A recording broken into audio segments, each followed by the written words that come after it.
आप सभी दोस्तों को मेरे YouTube चैनल बायोलॉजी क्लिक पर वेलकम है। और आज हम इस वीडियो में ह्यूमन फिजियोलॉजी के सेकेंड पार्ट को कवर करेंगे। इसके फर्स्ट पार्ट को आप यदि ना देखे हो तो उसका लिंक हम इस वीडियो के डिस्क्रिप्शन में दे देंगे, आप वहां से उसको देख सकते हैं। और आप सभी से एक रिक्वेस्ट है कि अगर जो आप हमारे चैनल पर नए हैं तो हमारे चैनल को प्लीज़ सब्सक्राइब कर लीजिए, और वीडियो अच्छी लगेगी तो इस वीडियो को लाइक ज़रूर कर दीजिएगा। आज का हमारा पहला क्वेश्चन 31 से स्टार्ट होगा। पहला क्वेश्चन पूछ रहा है कि मानव शरीर में उस एंजाइम का नाम बताएं जो कार्बोहाइड्रेट को तोड़ने में मदद करता है। Option A protease, B option कह रहा है लाइपेज, सी में कह रहा है पेप्टिडेज, और डी ऑप्शन पूछ रहा है एमाइलेज। ये एसएससी 2019 में पूछा गया क्वेश्चन है। इसका जो सही ऑप्शन होगा वो हो जाएगा ऑप्शन डी, एमाइलेज। एमाइलेज एक ऐसा एंजाइम है जो स्टार्च होते हैं, यानी जो पॉलीसैकेराइड स्टार्च होते हैं, वो कार्बोहाइड्रेट का ही एक फॉर्म होता है, उसको ये डाइसैकेराइड माल्टोज में कन्वर्ट कर देते हैं। इसलिए आपको जो है रोटी जब देर तक चबाते हैं तो मीठा लगने लगता है। लेकिन ये एमाइलेज आपको दो जगह मिलेंगे। एक पेंक्रियाटिक एमाइलेज के नाम से जाने जाते हैं, जो पेंक्रियाटिक जूस से निकलते हैं, यानी पेंक्रियाज से वो प्रोड्यूस होते हैं। उसका भी काम यही होता है कि वो जो पॉलीसैकेराइड स्टार्च होते हैं उसको माल्टोज डाइसैकेराइड में कन्वर्ट कर देते हैं। लेकिन उसके लिए मीडियम एल्कलाइन होनी चाहिए, यानी बेसिक मीडियम होनी चाहिए। जबकि टाइलिन नामक आप एंजाइम के बारे में सुने होंगे, उसी टाइलिन को हम सेलेब्री एमाइलेज कहते हैं, जो माउथ में पाया जाता है। और वो भी वही काम करता है जो पेंक्रियाटिक एमाइलेज करता है। वो भी स्टार्च को, यानी जो पॉलीसैकेराइड होते हैं, उसको माल्टोज में कन्वर्ट कर देता है। माल्टोज एक डाइसैकेराइड होता है। तो इस प्रकार जो कार्बोहाइड्रेट होते हैं उसको तोड़ने में मदद करता है एमाइलेज। अब कार्बोहाइड्रेट के बारे में थोड़ा सा हम आपको हिंट कर दें। कार्बोहाइड्रेट एक्चुअली जो है एक ऑर्गेनिक कंपाउंड होते हैं जो शरीर के लिए मेन सोर्स होते हैं एनर्जी के लिए। ठीक है, ये कार्बन, हाइड्रोजन और ऑक्सीजन से मिलके बने होते हैं। कार्बोहाइड्रेट के कई फार्म होते हैं, जैसे स्टार्च है, माल्टोज है, ग्लूकोज है, सुक्रोज है। ये सब कार्बोहाइड्रेट के ही फार्म होते हैं। ओके। और अगला क्वेश्चन कह रहा है कि मनुष्य के हृदय की अलिंद, यानी जो हार्ट होता है, उसका जो एट्रियम की वाल होती है, यानी कि दीवार, एक बहुत ही महत्वपूर्ण पेप्टाइड का स्राव करती है। वह हार्मोन है। ऑप्शन ए सी के, बी ऑप्शन कह रहा है ANF, सी कह रहा है GIP, और डी कह रहा है ADH। ये एसएससी 2020 में पूछा गया प्रश्न। थोड़ा ये टफ लग रहा है, लेकिन अभी आपको समझा देंगे तो ईजी हो जाएगा। इसका पहले ऑप्शन जान लीजिए। इसका जो सही ऑप्शन होगा वो हो जाएगा ऑप्शन बी, ANF। ANF का पूरा नाम है एट्रियल नाइट्रियूरेटिक फैक्टर, या इसको हम कहते हैं एट्रियल नाइट्रियूरेटिक पेप्टाइड भी कहते हैं, ANP के नाम से भी जानते हैं इसको। अब इस हार्ट को आप थोड़ा सा देखेंगे तो ऊपर के दो चेंबर हैं जिसको एट्रियम लिखा है। एक तरफ लिखा है राइट एट्रियम है, यानी आपके बाएं साइड वाले को राइट एट्रियम लिखा है, और लेफ्ट साइड वाले को राइट साइड वाले को लेफ्ट एट्रियम लिखा है। नीचे भी दो चेंबर हैं। दो चेंबर का नाम में एक को आपके बाएं साइड वाले को लिखा है राइट वेंट्रिकल, और आपके दाहिने साइड वाले को लेफ्ट वेंट्रिकल। तो ऊपर वाले जो एट्रियम के जो चेंबर हैं दोनों, उस चेंबर के जो सेल्स होते हैं, जिस सेल से वो बने होते हैं, उसके सेल्स काफ़ी एक्टिव होते हैं और एक स्पेशल टाइप के हार्मोन्स का सेक्रेशन करते हैं, जिसको हम कहते हैं एट्रियल नाइट्रियूरेटिक पेप्टाइड या एट्रियल नाइट्रियूरेटिक फैक्टर। ठीक है, उसी के बारे में पूछ रहा है। अब ये क्यों पूछा है, इसका इंपॉर्टेंस जान लीजिए। तो जब ब्लड प्रेशर कभी कभी जब ह्यूमन बींग का हाई हो जाता है, उस समय ये जो सेल्स होते हैं, ये जो हार्मोन जो सिक्रेट करते हैं, वो एक रिस्पॉन्स देते हैं, यानी प्रतिक्रिया करते हैं।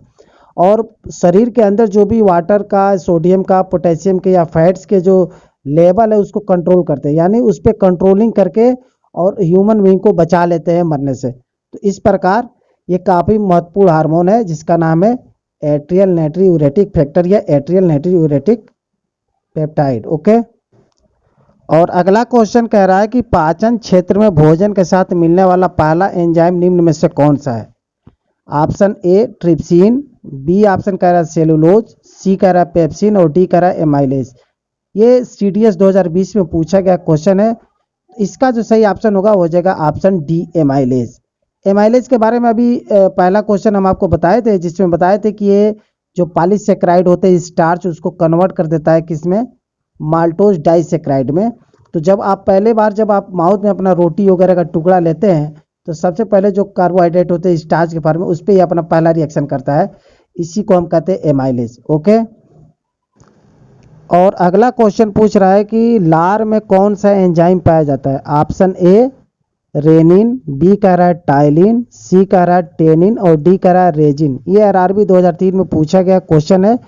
तो लार में पाए जाने वाला जो इम्पॉर्टेंट एंजाइम है यानी सलाइवा में पाए जाने वाला एंजाइम का नाम है टाइलिन।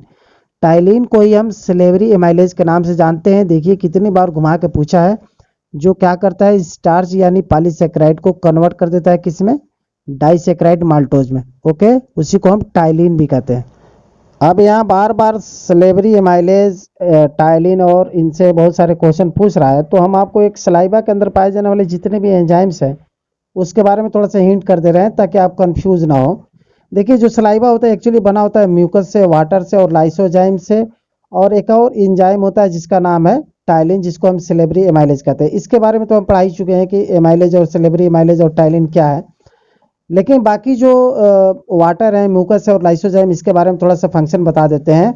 जो लाइसोजाइम होते हैं वो गलती से जो हाथों तो आदमी नहीं धो के खाना खाता है, तो जो बैक्टीरिया वगैरह जाते हैं उसको कोशिश करता है माउथ में ही मारने के लिए। तो देखिए कितनी बढ़िया गार्ड ने व्यवस्था कर रखा है आपको प्रोटेक्ट करने के लिए। तो लाइसोजाइम जो एंजाइम्स होता है वो बैक्टीरिया को, फंगस को किल करता है माउथ में। एक टाइलिन के बारे में हम बता ही चुके हैं कि टाइलिन का काम होता है स्टार्च को माल्टोज में कन्वर्ट करना। टाइलिन को ही हम सिलेवरी एमाइलेज कहते हैं। बाकी जो म्यूकोस और वाटर की जो मात्रा होती है वो क्या करता है, ये फूड मटेरियल को थोड़ा स्लिपरी और काफ़ी सॉफ्ट बनाने का काम करते हैं, यानी क्रश करने में, उसको चबाने में आसान होता है और बोलस बनाने में उसको हेल्प करते हैं। ओके, और अगर जो पूछे कि पर डे कितना सलाइवा सिक्रेट होता है तो उसका जो मात्रा है 1 से 1.5 लीटर। ओके, और अगला क्वेश्चन पूछ रहा है कि मानव शरीर में प्रोटीन का पाचन निम्नलिखित में से किस अंग में प्रारंभ होता है, यानी स्टार्टिंग कहाँ से करता है। ठीक है, ऑप्शन ए यकृत लीवर, बी कह रहा मुंह माउथ, सी कह रहा छोटी आंत स्मॉल इंटेस्टाइन और डी कह रहा है अमाशय जिसे हम स्टोमक कहते हैं। ये यूपी पीसीएस 2020 में पूछा गया क्वेश्चन है। तो इसका जो सही ऑप्शन होगा वो हो जाएगा ऑप्शन डी, अमाशय या स्टोमक में स्टार्टिंग होता है प्रोटीन के मालिक्यूल को डाइजेस्ट करने का। अब जो एंजाइम पाए जाते हैं उसका नाम थोड़ा जान लीजिए कि स्टोमक में पाए जाने वाले जो एक मेन एंजाइम होते हैं उसका नाम है पेप्सिन। ठीक है, इसके लिए मीडियम एसिडिक मीडियम होनी चाहिए तभी ये फंक्शन करेगा। और ये काम ये करता है कि प्रोटीन्स के जो मालिक्यूल्स होते हैं उसको कन्वर्ट कर देता है पेप्टोन्स में और प्रोटियोज में। ठीक है, ये पेप्टोन और प्रोटियोज में प्रोटीन मालिक्यूल को कन्वर्ट कर देता है। एक और नाम आप लोग सुने होंगे जो काफ़ी इंपॉर्टेंट नाम है जिसको कहते हैं रेनिन। रेनिन एक्चुअली क्या है, वो बच्चों में पाया जाने वाला एक्टिव जो है एंजाइम्स होते हैं वो बच्चों के ही स्टोमक में पाए जाते हैं, जो इन्फेंट्स होते हैं। इसका काम ये होता है कि जो सॉल्यूबल मिल्क प्रोटीन होते हैं यानी दूध में जो घुलनशील प्रोटीन होते हैं, ठीक है, उसको कन्वर्ट कर देता है पैराकेसिन में। अच्छा, जो दूध में जो घुलने वाले प्रोटीन है तो उसका नाम होता है केसिन। केसिन को कन्वर्ट कर देता है किसमें, पैराकेसिन में।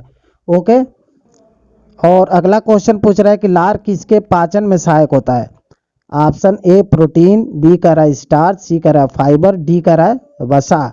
ये बार बार रिपीटेड क्वेश्चन है तो इसका जो सही ऑप्शन होगा वो हो जाएगा ऑप्शन बी स्टार्च। स्टार्च जो पॉलीसेकेराइड होते हैं उसको डाइसेकेराइड माल्टोज में कन्वर्ट करने का काम करता है लार या सलाइवा, जिसमें पाया जाता है सिलेवरी एमाइलेज या टाइलिन। ओके, और अगला क्वेश्चन पूछ रहा है कि मनुष्य की मुख्य गुहा यानी जो बकल कैविटी होती है में निम्नलिखित में से किसका पाचन प्रारंभ होता है। ऑप्शन ए प्रोटीन, बी कह रहा है वसा या फैट, सी कह रहा है कार्बोहाइड्रेट और डी कह रहा है इनमें से कोई नहीं। ये एमपीपीसीएस 2019 में पूछा गया क्वेश्चन है और ये रिपीटेड क्वेश्चन है। तो इसका जो सही ऑप्शन होगा वो हो जाएगा ऑप्शन सी, कार्बोहाइड्रेट, जो आपको पढ़ाया जा चुका है उसी के बारे में पूछ रहा है। तो इसका आंसर होगा सी। और अगला क्वेश्चन पूछ रहा है कि निम्नलिखित में से कौन सी आहार नलिका है। ऑप्शन ए बाल ग्रंथि जिसे हम थाइमस कहते हैं, बी कह रहा है कंठ नली जिसे हम लैरिंग्स कहते हैं, सी कह रहा है महाधमनी ओर्टा और डी कह रहा है ग्रास नली ओसोफेगस। तो इसका जो सही ऑप्शन होगा वो हो जाएगा ऑप्शन डी, ग्रास नली या ओसोफेगस। आप फिगर में यहाँ देख रहे हैं जो ट्यूब होता है माउथ से लेके स्टोमक के बीच में जो एक ट्यूब है जो फूड वगैरह को लेके जाने वाला, उसी को हम ग्रास नली या ओसोफेगस कहते हैं। बाकी जो ऊपर के 3 ऑप्शन है ये भी काफ़ी इंपॉर्टेंट है तो इसके बारे में थोड़ा सा आपको हिंट करना चाहूँगा। पहला जो दिया है थाइमस, तो थाइमस देखिए जो चेस्ट होते हैं, लंग्स के बीचों बीच जो चेस्ट होता है वहाँ पे पाए जाने वाली ये एक थाइमस ग्लैंड्स होते हैं, ये बच्चों में यानी इन्फेंट्स में ज़्यादा डेवलप होते हैं, और जो आदमी एडल्ट के बाद बूढ़ा होने लगता है तो वो कमज़ोर हो जाता है, उसके ऊपर फैटी टिश्यू आ जाते हैं। और ये इम्यूनिटी को बरकरार रखता है, इसलिए क्योंकि ये वाइट ब्लड सेल्स का फॉर्मेशन करता है, उसके टी लिम्फोसाइट सेल को बनाता है, इसलिए बच्चों में इम्यूनिटी उसके वजह से ज़्यादा होते हैं।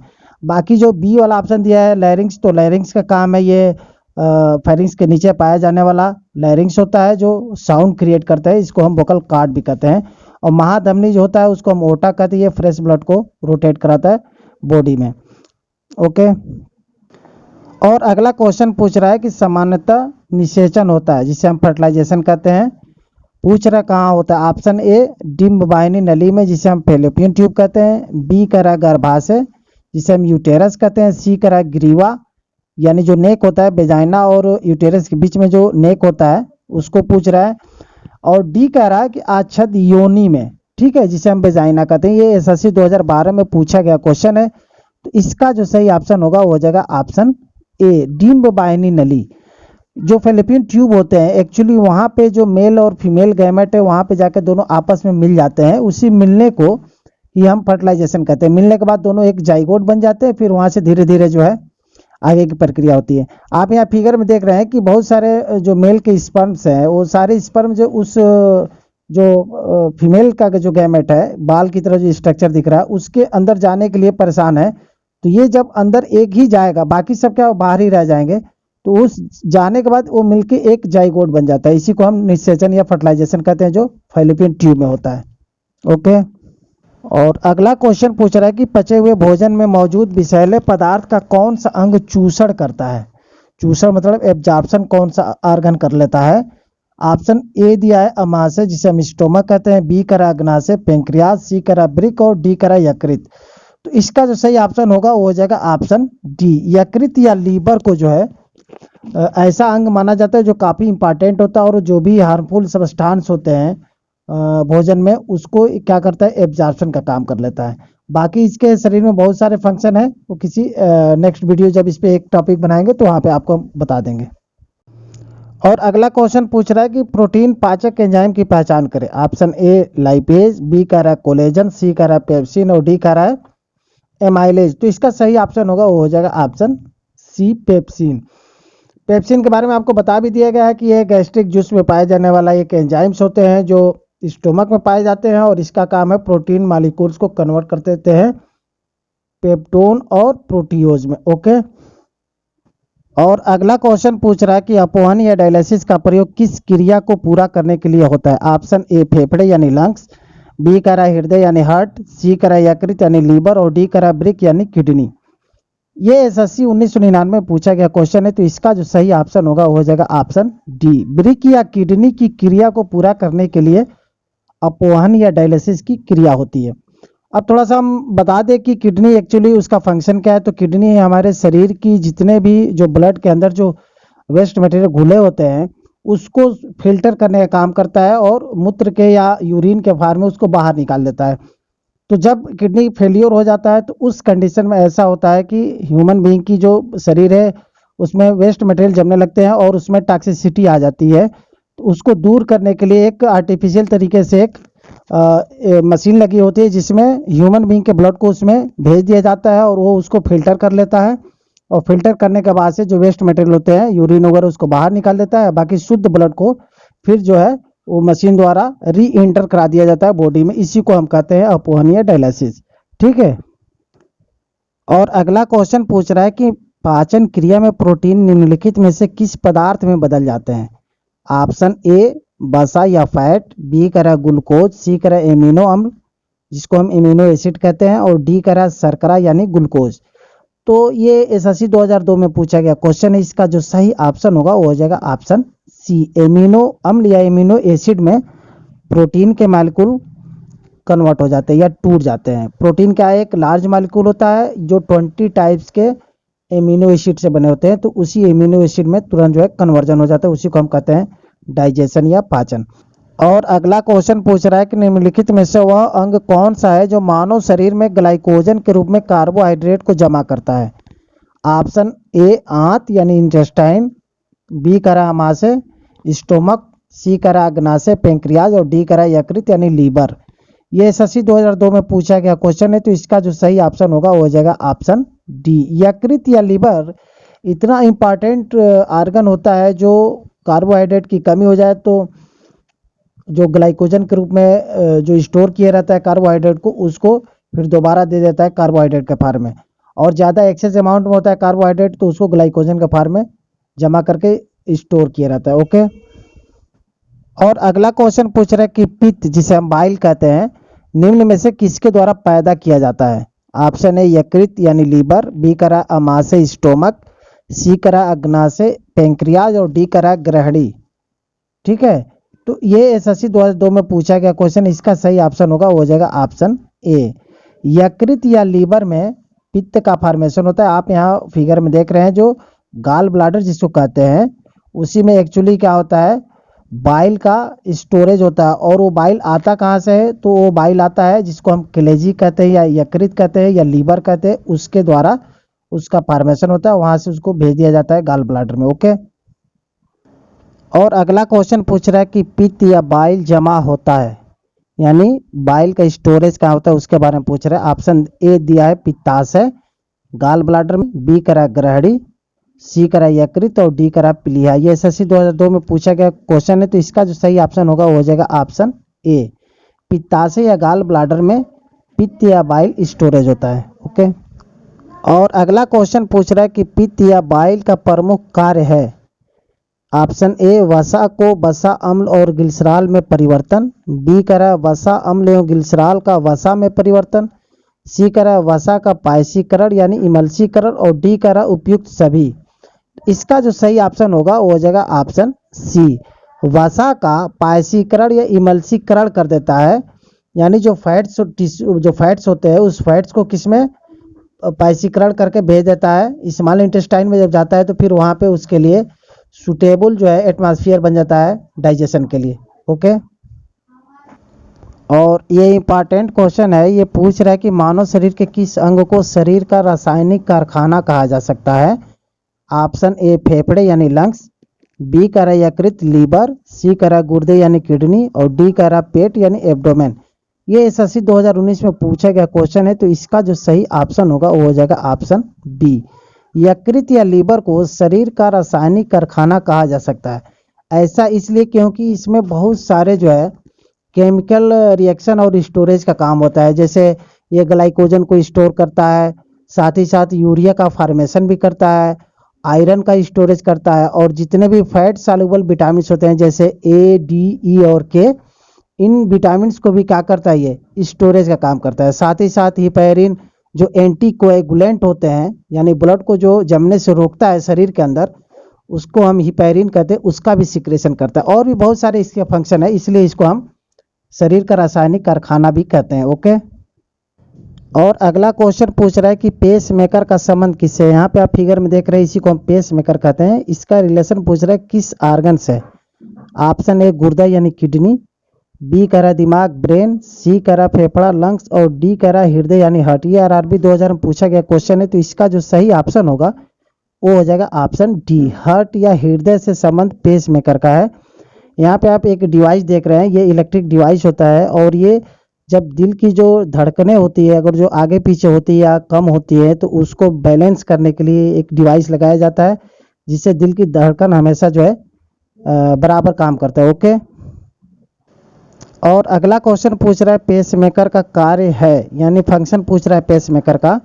ऑप्शन ए दिया है श्वास क्रिया प्रारंभ करना, बी करा पाचन क्रिया का नियमन करना, सी करा दिल की धड़कन प्रारंभ करना और डी करा मूत्र बनने का नियमन करना। ये एसएससी 1999 में पूछा गया क्वेश्चन है, तो इसका जो सही ऑप्शन होगा वो हो जाएगा ऑप्शन सी। दिल की धड़कन प्रारंभ करना इसका कार्य होता है।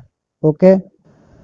और अगला क्वेश्चन पूछ रहा है कि गति प्रेरक किससे संबंधित है। ऑप्शन ए गुर्दा यानी किडनी, बी करा मस्तिष्क ब्रेन, सी करा हृदय यानी हार्ट और डी करा फेफड़ा लंग्स। ये एसएससी 2001 में पूछा गया क्वेश्चन, इसका जो सही ऑप्शन होगा वो हो जाएगा ऑप्शन सी। हृदय या हार्ट जो है गति प्रेरक से संबंधित है। इसका मतलब ये है कि ये एक कार्डियक मसल फाइबर से बने होते हैं। हार्ट जो कंटिन्यू जो है एक इसमें रिदमिक कंट्रैक्शन और एक्सपेंशन होता है, जिसको हम हार्ट बीट कहते हैं।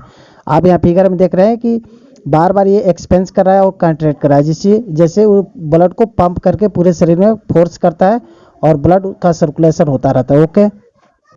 और अगला क्वेश्चन पूछ रहा है कि निम्न में से किनकी भित्तियों पर रक्त द्वारा डाले गए दबाव को रक्तदाब या ब्लड प्रेशर कहते हैं।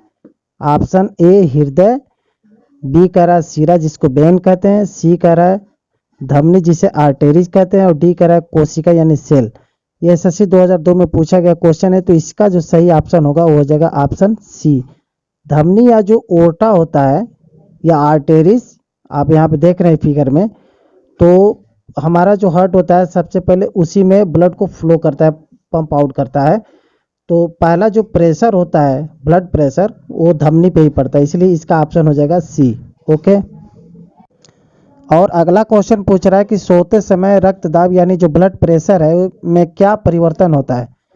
ऑप्शन ए दिया है बढ़ता है यानी इंक्रीज करता है, बी कह रहा है घटता है यानी डिक्रीज करता है, सी कह रहा है पहले घटता है फिर बढ़ता है, और डी कह रहा है पहले जैसा रहता है। इसका जो सही ऑप्शन होगा वो हो जाएगा ऑप्शन बी घटता है। जब देखिए आदमी जब की बॉडी जब रेस्ट पोजीशन में होता है तो उस समय जो ब्लड प्रेशर होता है वो घट जाता है, और जब ज़्यादा काम करता है दौड़ता है भागता है तो उस समय ब्लड प्रेशर क्या होता है हाई हो जाता है। ओके। और अगला क्वेश्चन पूछ रहा है कि रक्तचाप यानी जो ब्लड प्रेशर होते हैं को मापने के लिए किस उपकरण का या इंस्ट्रूमेंट का उपयोग किया जाता है। ऑप्शन ए ग्लूकोमीटर, बी कह रहा है स्फेग्मोमैनोमीटर, सी कह रहा है थर्मामीटर, और डी कह रहा है लैक्टोमीटर। ये एसएससी 2019 में पूछा गया क्वेश्चन है, तो इसका जो सही ऑप्शन होगा वो हो जाएगा ऑप्शन बी स्फेग्मोमैनोमीटर। यहाँ पे आप फिगर में देख रहे हैं, उसके द्वारा हम ब्लड प्रेशर या रक्तचाप को मापते हैं। ओके। और अगला क्वेश्चन पूछ रहा है कि लव डव की ध्वनि किसकी क्रिया के कारण उत्पन्न होती है। ऑप्शन ए बड़ी आंत यानी लार्ज इंटेस्टाइन, बी कह रहा है फेफड़े लंग्स, सी कह रहा है हृदय हार्ट, और डी कह रहा है ग्रासनली ओसोफेगस। ये एनडीए 2015 में पूछा गया क्वेश्चन है, तो इसका जो सही ऑप्शन होगा वो हो जाएगा ऑप्शन सी हृदय या हार्ट के द्वारा लव डव की ध्वनि क्रिएट होती है। देखिए जो बीच में वाल है ना एट्रियम और वेंट्रिकल के बीच में, वाल क्या होता है जब प्रेशर मारता है हमारा हार्ट तो एक वाल खुलता है, और खुलने के बाद फिर जो ही बंद होता है तो लव से आवाज़ आती है, फिर दूसरा खुलता है तो डब से आवाज़ आती है। तो ये लब डब की जो साउंड है वो हार्ट के द्वारा क्रिएट होता है। ओके। और अगला क्वेश्चन पूछ रहा है कि सामान्य मनुष्य का रक्तदाब 120/80 mmHg होता है। ये संख्या रक्तदाब को दर्शाती है। ऑप्शन ए क्रमशः निलय संकुचन और निलय विश्रांति पर, बी करा है क्रमशः निलय विश्रांति और निलय संकुचन पर, सी करा है क्रमशः अलिंद संकुचन और अलिंद विश्रांति पर, और डी करा है क्रमशः निलय संकुचन और अलिंद संकुचन पर। तो आपको हम बता दें कि इसका जो सही ऑप्शन होगा वो हो जाएगा ऑप्शन ए निलय या वेंट्रिकल जिसको कहते हैं उसका कंट्रैक्शन होता है यानी सिकुड़ता है, उस समय 120 ब्लड प्रेशर होता है। और यही वेंट्रिकल एक्सपेंड करता है यानी एक्सपेंस करता है तो उस समय उसका जो ब्लड प्रेशर होता है वो लो हो जाता है, 80 पे आ जाता है। उसी को दिया है कि निलय संकुचन और निलय विश्रांति।